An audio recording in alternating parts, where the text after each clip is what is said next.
Counsel, we're on the record at 231-500-139, State of Utah versus Kouri Richins. Can I have counsel for the state make their appearances, please? Good morning, Your Honor. Brad Bloodworth. Joseph Hill. Tim Burmester.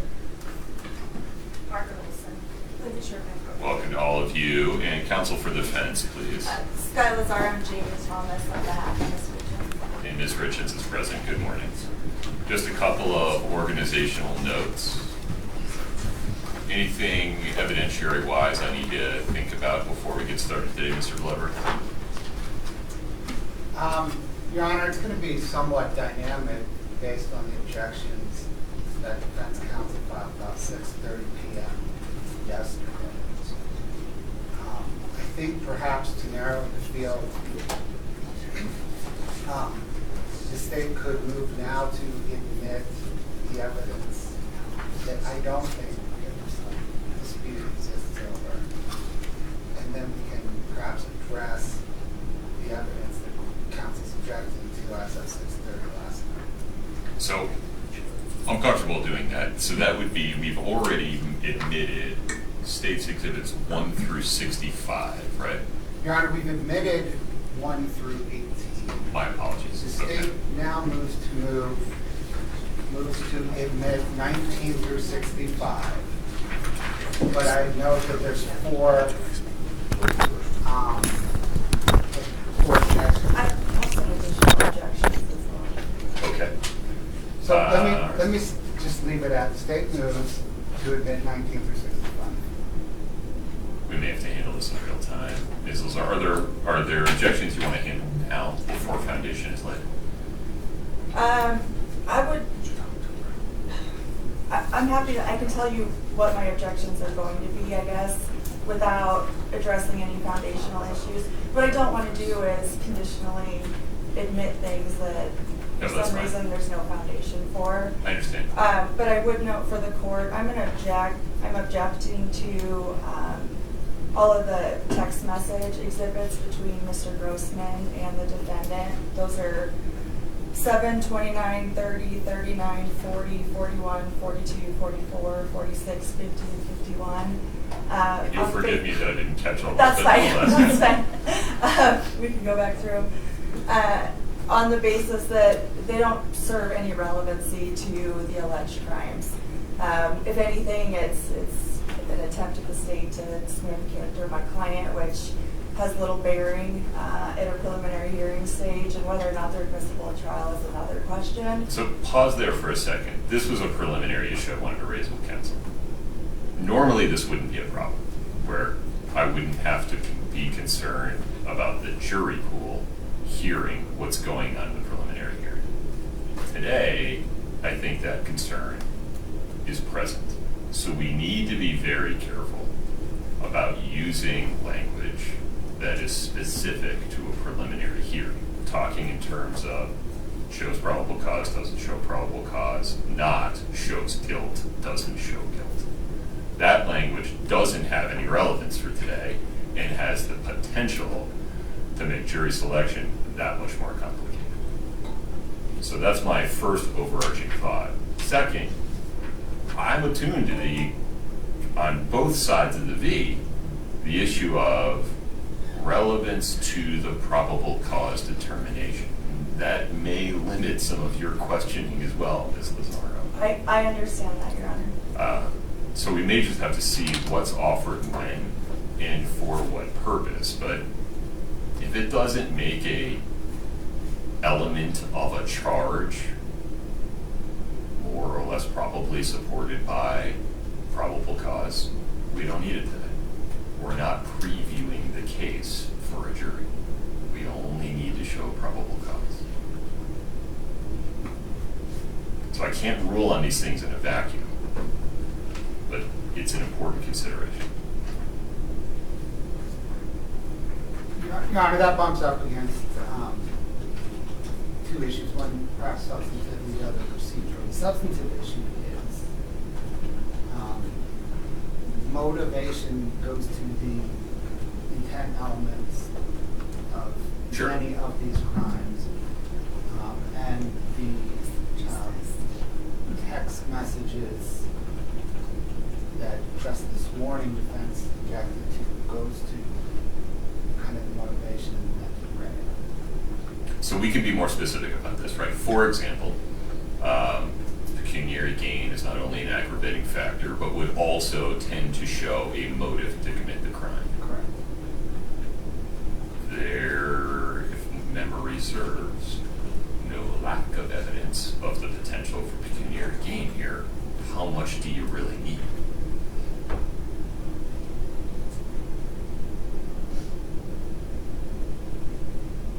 Your Honor, based on what came into evidence at the detention hearing and what is now in evidence here as preliminary hearing, Exhibit 1, the transcript of the detention hearing. I don't know that we need or the state intends to rehash much of that evidence. Okay, the state is also balancing the requirement to call a witness, multiple witnesses. Yeah. And, that is a substantive requirement.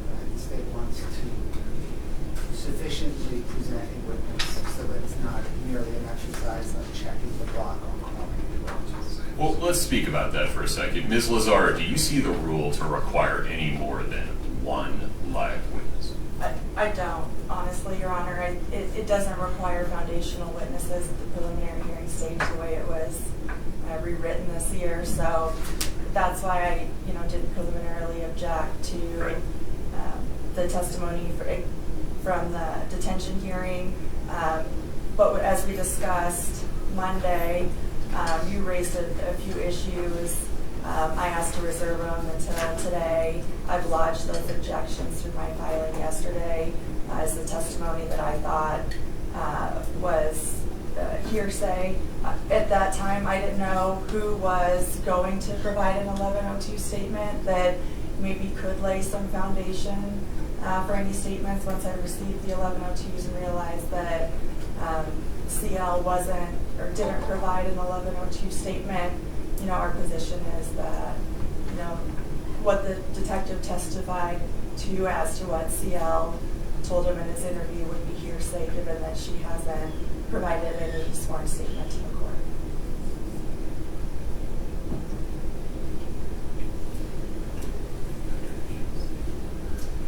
And it's my recollection under 1102, there can be reliable hearsay.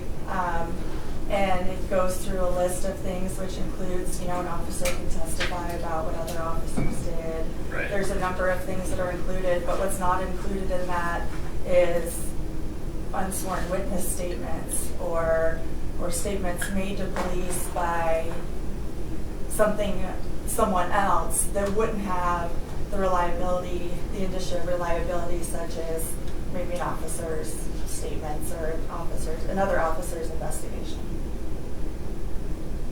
Your Honor. Mr. Bloodworth, help me out. I apologize. Who were the two witnesses that you intended to call today?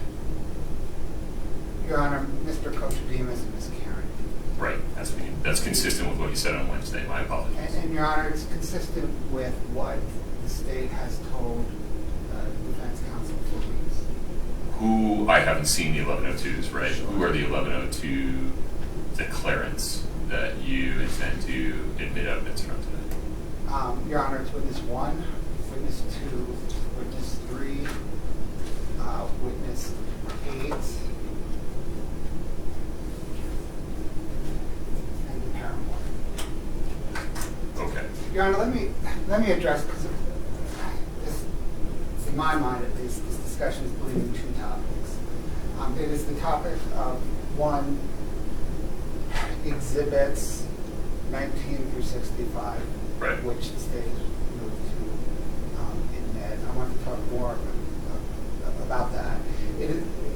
Counsel just raised exhibit 1, which the court has already admitted. I think correct. Counsel is citing the KCB vaccine right now. I would like to address that so that the court can make a decision in context. I think this might be an important point for lawyers to review this record in the future. On November the 3rd, following a motions hearing, we had an impromptu scheduling conference at which time the court asked defense counsel if she intended to go forward with a preliminary hearing, considering the court's substantial evidence finding at the detention hearing. Right. And the counsel indicated that she likely would. At that time, the state informed the defense that it was going to admit, or at least rely on, the transcript of the detention hearing at the preliminary hearing. That was November 3rd. On February 23rd, following a closed motions hearing, the court again had an impromptu scheduling hearing where we set this date. At that hearing, the state told the court and the defense that it would move to admit and rely on the detention hearing transcript. On April the 5th, the state put the detention hearing transcript into discovery, labeled as State Preliminary Hearing Exhibit 1. 2 days ago, the court heard the state's motion to pre-admit 1 through 18, at which time the defense did not object to admitting the state's 1 for this hearing. Indeed, counsel said, we have researched, and I assume by we, counsel meant her and some number of the 4 other Great Pointy and Nebuchadnezzar attorneys that have entered their appearance in this case. We researched the issue and agreed with the state's position. Counsel then represented that regarding the remainder of the exhibits, to include the 1102s. Pause there for a second. Wasn't that reference, I can't remember if that reference was regarding which exhibits. Was that regarding my concerns regarding witness 1 and witness 2? That was regarding exhibit 1, the detention hearing transcript. We have researched, we do not object, the defense does not object. We have researched the issue and agreed with the state's position. Forgive me, I just want to make sure I understand the timeline here. Yes, At that time, had the state produced copies of its proposed 1102 statements? I think the answer is no. So, no, Your Honor, at that time, the state had informed the defense who they were covered by 1102. And the state handed defense counsel about 9 a.m. on Monday, right after that hearing, copies of the actual 1102s. But the 1102s don't bleed over onto Exhibit 1. There's no, the defense's objection to Exhibit 1 all relates to the testimony of witness for the drug dealer. That has nothing to do with the 1102s. I know that now. Okay. Yeah. I did not know that on Monday morning. So 2 days ago, right? On Monday morning, Your Honor, the state did not object to Exhibit 1, any portion of it. They said they researched it and agreed with the state's position. The court admitted 1 into evidence. On Monday, counsel also said, once we received the bench memo, which we have been over with defense for weeks, that we plan to immediately following the court's hearing on pre-admission to file, and what generally the defense could expect in that memo. Counsel said that she would file any objections to the exhibits, to the witness statements, and the docket references by close of business on Monday. Yesterday, Tuesday, at 6:30 p.m., after business hours and inside of 15 hours of this hearing, counsel filed an objection that doesn't identify the basis of the objection. Can we pause for a second? Are we talking about the same 2-page notice of objection to state's exhibits here? Right. Yes.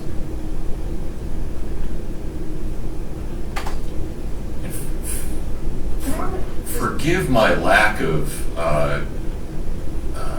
context here, but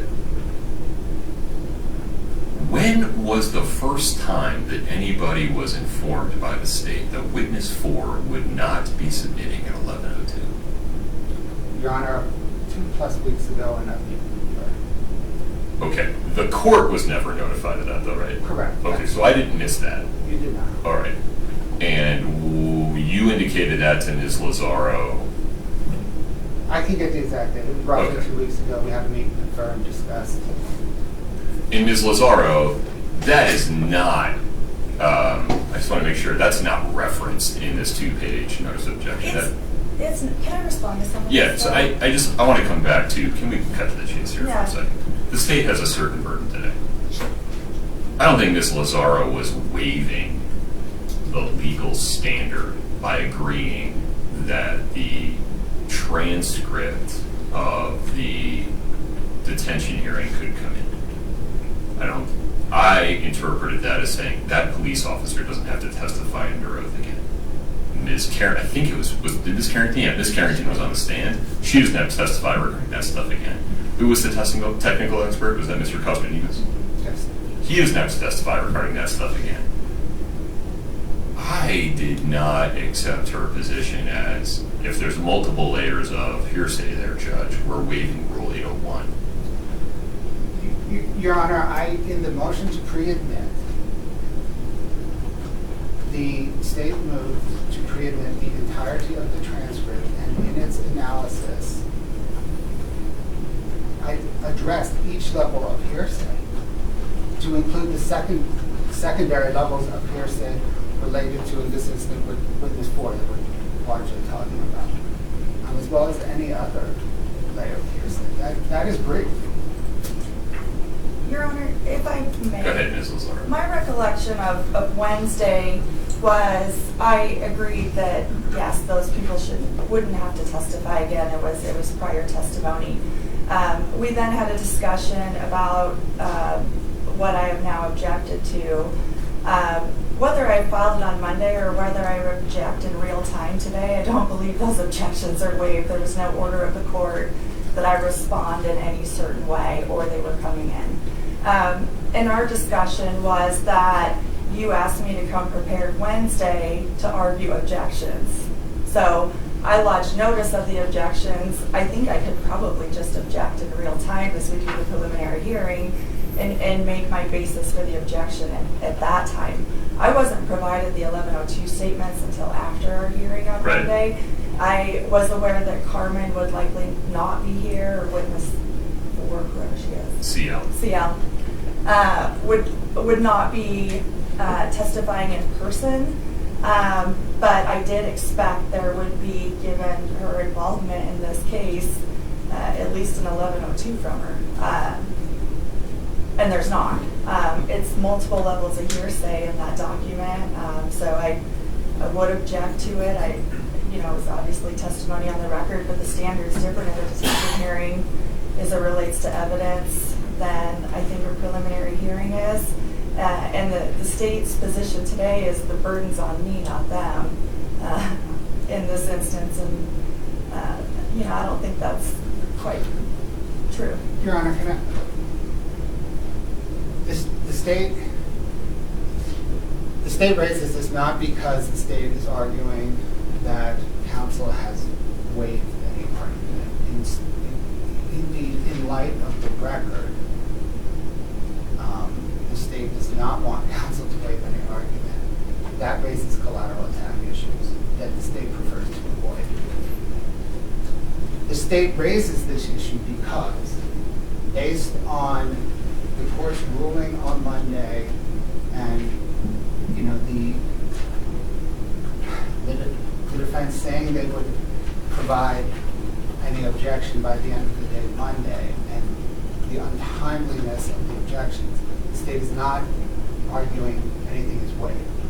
The state, rather, is arguing that the state has brought in witnesses in reliance on the admission of one in its entirety, and that... Or chose not to bring in witnesses on reliance on it. Fair. And in reliance that we wouldn't be addressing any other objections related to these exhibits. I say that because, to the extent we can, we will today. To the extent that requires witnesses that are not present or can't be brought in quickly, Right. the state may need a continuance. I understand. It seems the real issue that we're addressing right now, Ms. Lazaro, is would Ms. Richins prefer a continuance to allow the states to secure either the attendance or an 1102 from witness 4, or do you want to go forward today and waive any reliable hearsay issues related to witness 4? And if you need a moment to talk about it. Yeah, can we take a minute? Yep.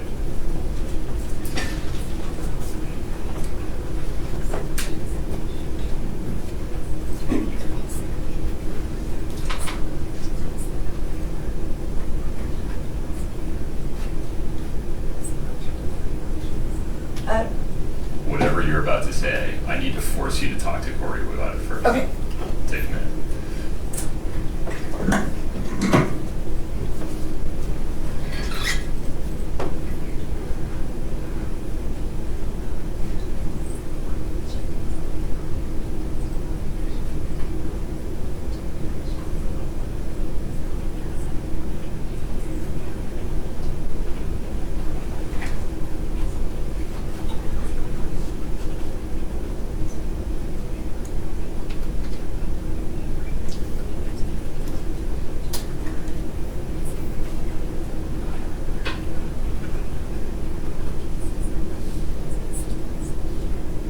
I'm getting a set up.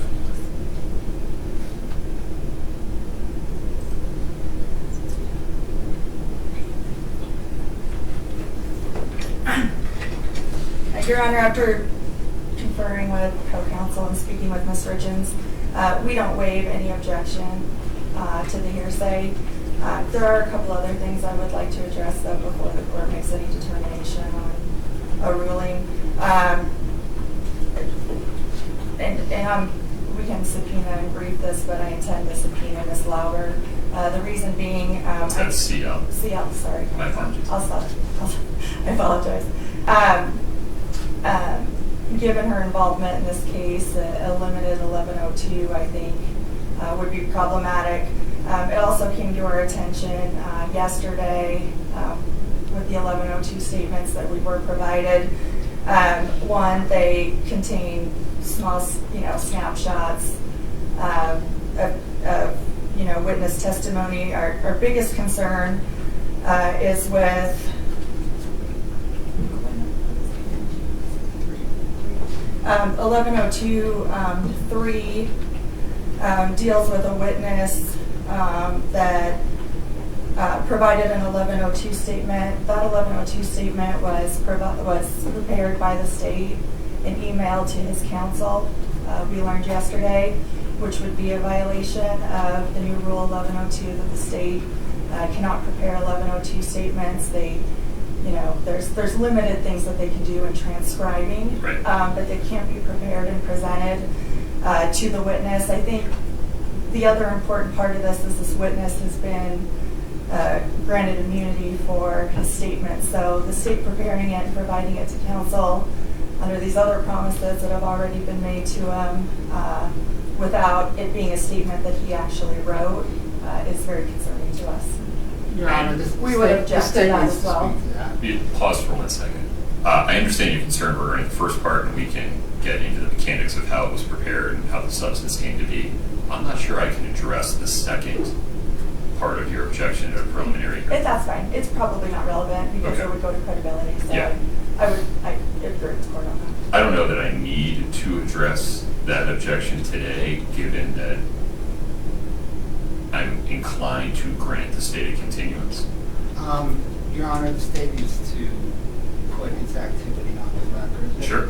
The state, as the court is well aware, has faced a series of ad hominem attacks on its professionalism and its character from defense counsel. And this, I don't think this was that, though. Your Honor, when counsel says that the state did not follow a rule it's trusted to follow, the state views it that way. Yeah. With respect, I don't care how you view it. I just care how the statement was prepared. Do you have any Your Honor, comment about that? Let me tell you how the statement was prepared. Thank you. witness 3 with counsel sat down for an interview with the police. That interview was recorded. That interview was transcribed. In 1102 was prepared lifting quotes from the transcription of that interview. Counsel has had the transcription of that interview for months. The state then sent an email to witness 3's counsel and explained, this is the scope of the 1102 the state is interested in. Here is a draft I have prepared lifting language out of the transcript. I would like you to sit down with your client, witness 3, review it, alter it, change it, do whatever you think you need to do to make it accurate, and then please return it. The defense counsel returned me a witness statement that had been revised based on my expectation, based on what I said in that email. That is how that came to be.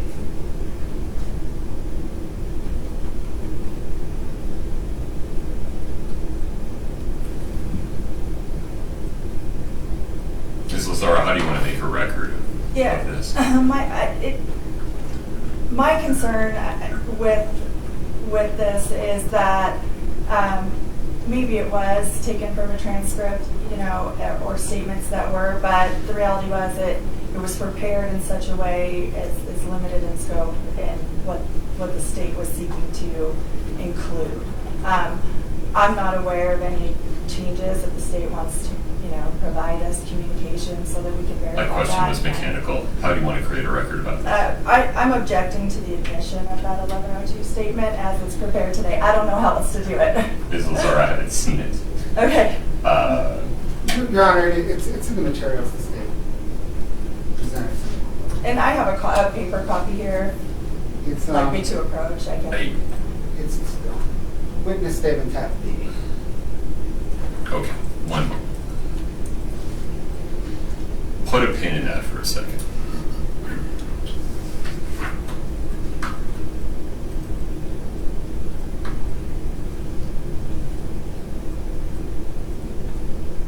Does the state want a full continuance today, or do you want to put on the evidence that you have, the witnesses that you have, and reserve the witness 4 issue? I think you'd be entitled to present the reliable hearsay testimony of witness 4 through an 1102 that was properly prepared. Ms. Lazaro can make a choice as to whether she really wants to subpoena that witness for a prelim, if that's an actually productive use of that time and resource given the low probable cause standard. Or we can just continue it and do the whole thing at once. Your Honor, the state's preference is to first, because while this issue primarily relates to witness 4, it could relate to other witnesses. The state prefers to, as a threshold matter, resolve what exhibits we can by agreement admit now. Okay. To then determine how best to proceed. That's fair. That's fair. I think that's appropriate so that we're all prepared this next time and don't Okay. end up in the same place. There are a lot of people standing on the other side of that door. Any objection to letting at least come in and sit down to make the job a little easier on the deputies? I don't. Okay, let's do that.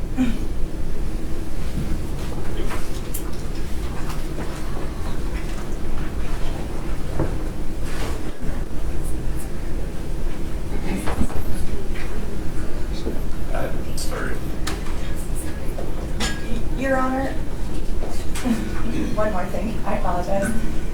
Some of these exhibits, we haven't raised an objection to at this point because if proper foundation is laid, they would likely be admissible. Our concern in pre-admitting a lot of these exhibits is without the state calling some you know, somebody. To say it is what it looks like. Yeah, I don't know how we admit that. We'll get to that in a moment. I don't know that I can rule across the board on that. We'll see. Okay.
Gentlemen, you two, do you have signed authorizations to cover?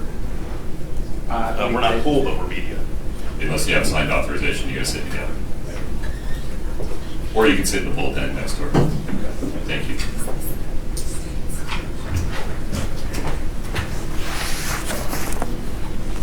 And as we go through these, Your Honor, we split this workload up.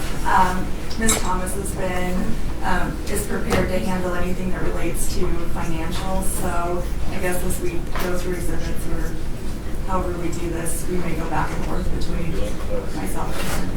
We'll talk about procedure in a second here. You have to remember I have zero context for any of these. And so my ability to rule on these today may be limited. Okay. Ladies and gentlemen, I appreciate your patience. We are on the record in 231-500-139, State of Utah versus Kouri Richins. We have been working through some evidentiary issues. We have some more work to do in that regard. Mr. Bloodworth, on behalf of the state, tell me how you'd like to start working through some of the evidentiary issues that have arisen. Your Honor, I'd like to begin by addressing the motion the state made a few minutes ago to admit 19 through 65.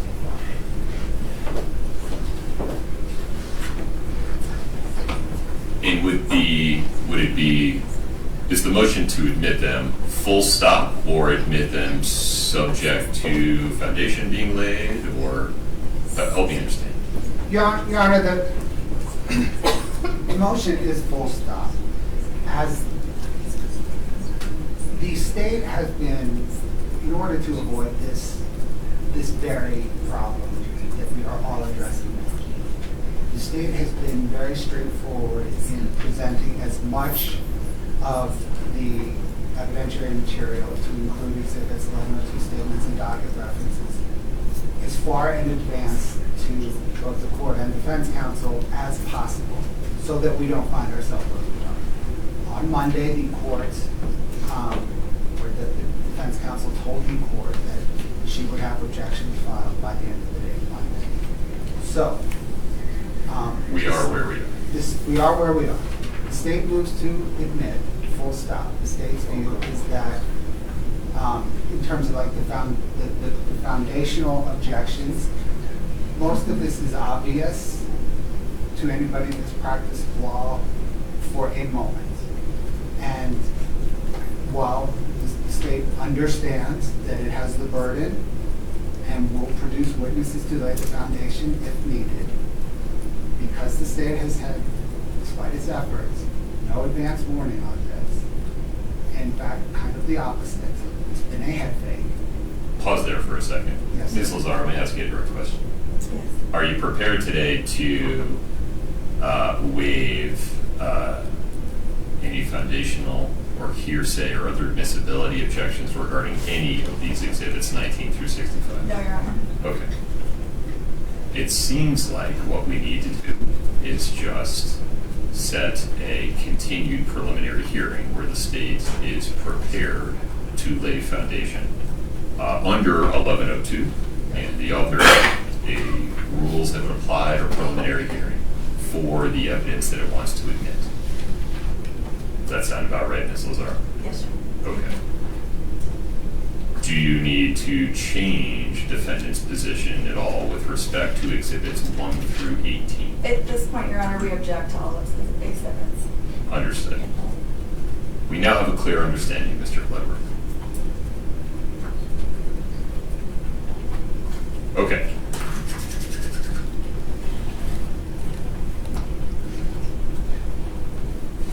Some of this ambiguity was created in part by the court not understanding the parties' positions fully, not understanding their intentions fully, not understanding who would be and would not be testifying today, who might be offering testimony by a written statement or not. Ms. Richins is entitled to a preliminary hearing. It's a fundamental constitutional right.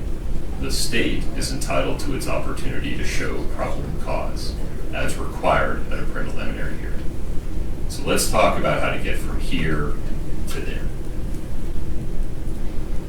Putting you on the spot, Mr. Bloodworth, Yes. has a 1-day preliminary hearing turned into a 2-day preliminary hearing, or do you think you can do it in 1 day? Your Honor, it's turned into a 3-day. Maybe so. Okay, so we can block 3 days. But Ms. Lazaro, I can force you and co-counsel to sit down with the state and look through the binder, exhibit by exhibit, and at least meet and confer about whether you actually have objections. Yes, Your Honor. Okay.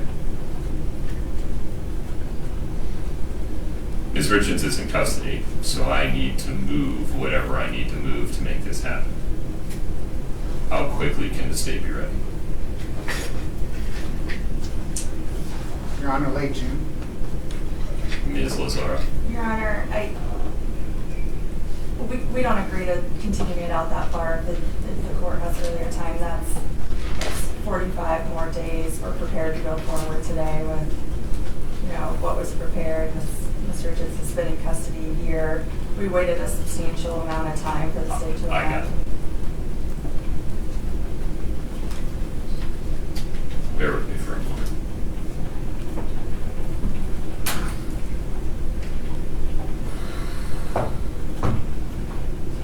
There isn't a whole lot of difference between mid-June and late June. Why don't you, Ms. Lazaro, list for me the times at which you have 3 continuous days?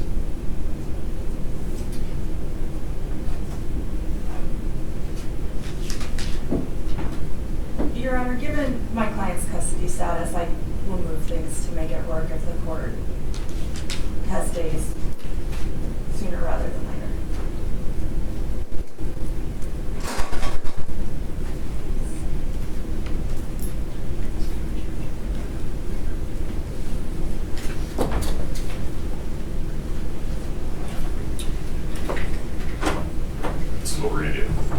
give you a series of days. We're going to take a brief recess to let you all confer with your teams. I'm not asking for what you like or want, but what you can possibly live with. Okay. Just write these down, please.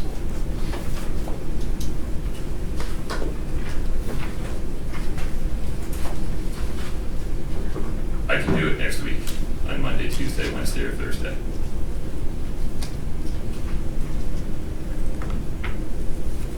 I can't do it during the week of the 27th. It's too late to find somebody to cover my signing week. I can do it on June 3rd, 4, and 5.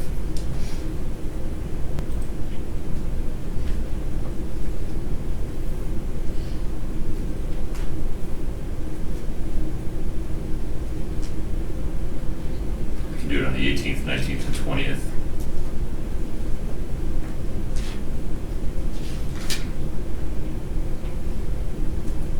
Those are your options.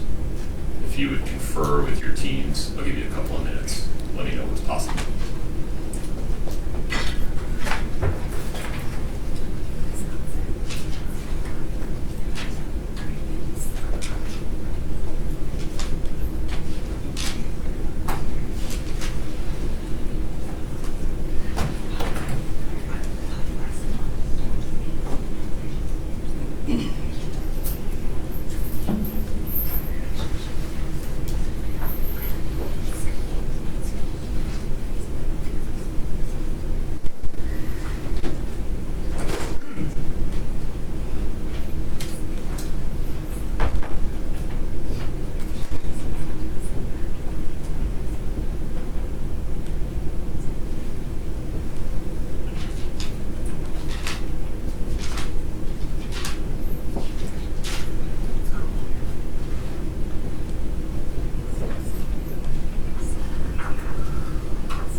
Your Honor, we prefer the 3rd, 4th, and 5th of, look at those for the dates in June. Your Honor, the state's unavailable that day.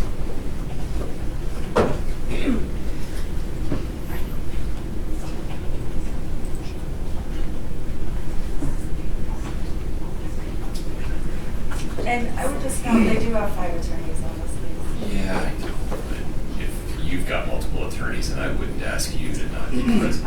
I understand. That's fine. We Key can- member of your team out of the state that day. Yeah, Your Honor, Sounds like it. it's me, I'm out of the country. Okay, got it. All But right. good enough. Yes. We can do the 18th through the 20th Of June. of June. Let me just ask you a quick question. If I found somebody to cover my signing week, are you available on the 28th, 29th, and 30th? Yes. Your Honor, Or are you also out of I'm out of the country for Understood. 2 weeks. My apologies. Okay. All right. Mr. Bloodworth, Yes. is your team available, and can you make your witnesses available either in person or by 11:02 on June 18, 19, and 20? Yes, Your Honor. Is Lazaro, same question? Yes, Your Honor. Okay. Council, we are continuing today's preliminary hearing to 9 a.m. on June 18 in person. I will block the 19th and 20th as needed. When do you leave the country, Mr. Bloodworth? Your Honor, I leave the state of Utah next Tuesday. I leave the country on the 29th. Okay. Ms. Lazaro, you and the state, your team and the state, my apologies, need to meet and confer. I would normally say in person, but I trust you all to be reasonable about this. Judge, the 19th is a holiday. It's not the day that it's observed. Okay. It's observed on the 17th. Thank you. Okay. I'm 99.9% sure that I'm correct about that. Hold on a second. Yeah, right, okay. Yeah, Juneteenth is observed on Monday the 17th. Okay. Thank you, Izzy. Mr. Bloodworth, by the end of the week, you and your team and Ms. Lazzaro's team need to meet and confer regarding potential objections to the state's exhibits 1 through 65 and 1102 statements that are currently in the state's possession, understanding that there may be more coming. We're not going to limit the state to only using the 1102 statements that are in its current possession. Make sense? Yes, Your Honor, it does. Ms. Lazzaro, anything else on the record today? No. Mr. Bloodworth?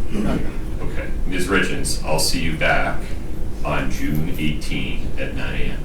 I wish you the best of luck. Court's in recess. Please follow the deputy's instructions as you file out. I wish you all the very best. Thank you.